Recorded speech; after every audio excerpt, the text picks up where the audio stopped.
For every game developer, one of the best parts of development is bringing people in early. These guys are the best of the best, and they're looking at our game, and we just hope that they enjoy what they see. Just being a part of this, even though it's just for a day, is a remarkable experience. Being able to try something before everyone else, it gets the driving me going. I'm all excited. You see this competitiveness, this sort of how can I use what he just told me to my advantage. That's all we've ever wanted, be able to give our input and make the game that we all love and play that much better. Kill confirmed.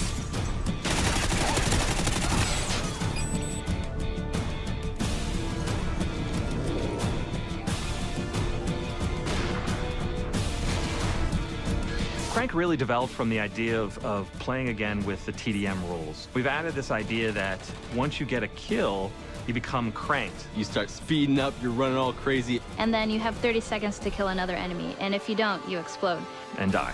And all of a sudden it becomes very frantic Call of Duty. Lots of kills really quickly. I was running around the map going crazy looking for that last kill at the 2-second mark. You get a guy in your sights and someone comes in and steals that kill from you, and then you blow up, that's kind of a problem.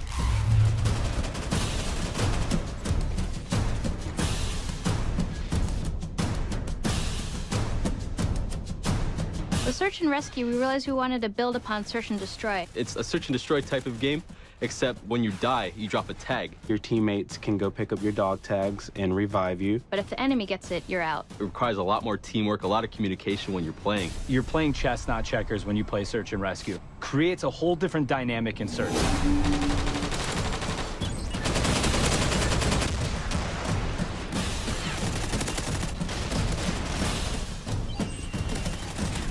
Reviving teammates and taking out the enemy's tags became another objective within the search and destroy mode. I think it's going to be a lot more strategy involved.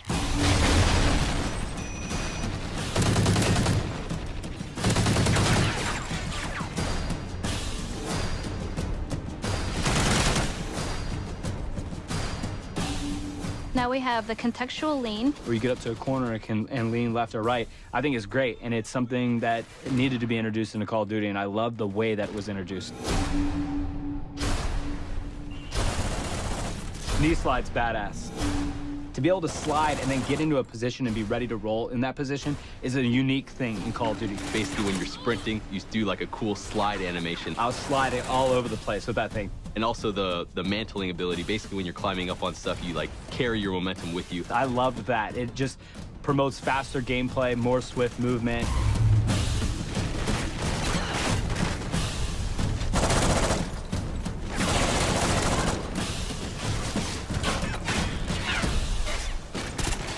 We brought back Assault, Support, and Specialist. And with Assault, I saw a lot of people choosing the dog, and it's one of my personal favorites as well. To have this companion, this dog that helps you out, is so cool. It'll growl or bark when there's an enemy nearby, so you may be alerted to someone upstairs or right out the corner. We haven't really seen that in Call of Duty before, to have real AI things that escort you around the map. That really appealed to me. We revamped the way we use UAV. Now they're called SATCOMs. This adds a different element as far as being able to hide these, stack them, put them off to the side, and then play a little bit more defensive mind, because now you can actually protect your UAV. The first tier will give players eyes on. So when a teammate sees an enemy, you'll see it on your minimap. When you throw down a second SATCOM, it gives you the traditional UAV that everyone's familiar with. And when a third is thrown down, that's when you see the directional movement of enemies. The other thing that I really like, where you can snipe from the helicopter. You go up into the air and you can control where the helicopter is on the map. Sniping from the helicopter is even much harder. It's definitely going to be fun. I'm going to love this every second of it. We're also adding a new robust perk system. Basically, they've split a bunch of perks from the old Call of Duties and made a pretty big list of them. Some perks may be more useful than others or more powerful than others. It may take up 5 allotted slots, it may take up 4, just depending on what you want to use.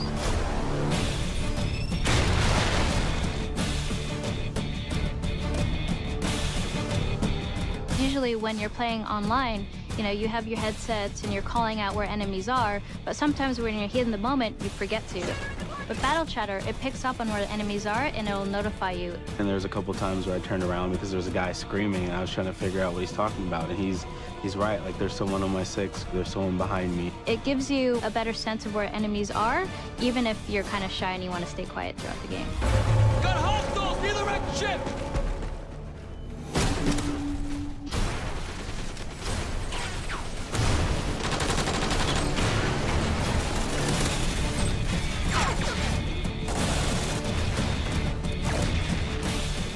Working on Call of Duty Ghosts has been an amazing trip. We're getting close to the finish here. Everyone's really excited. We were a launch title for the 360, and now to be a launch title for the Xbox One, it's a really, it's kind of a fun, monumental occasion for us. We know it's a lot more work. We know it's a lot harder, and that actually, I think, just drives us more. And I'm really excited about how Call of Duty Ghosts is going to turn out on Xbox One.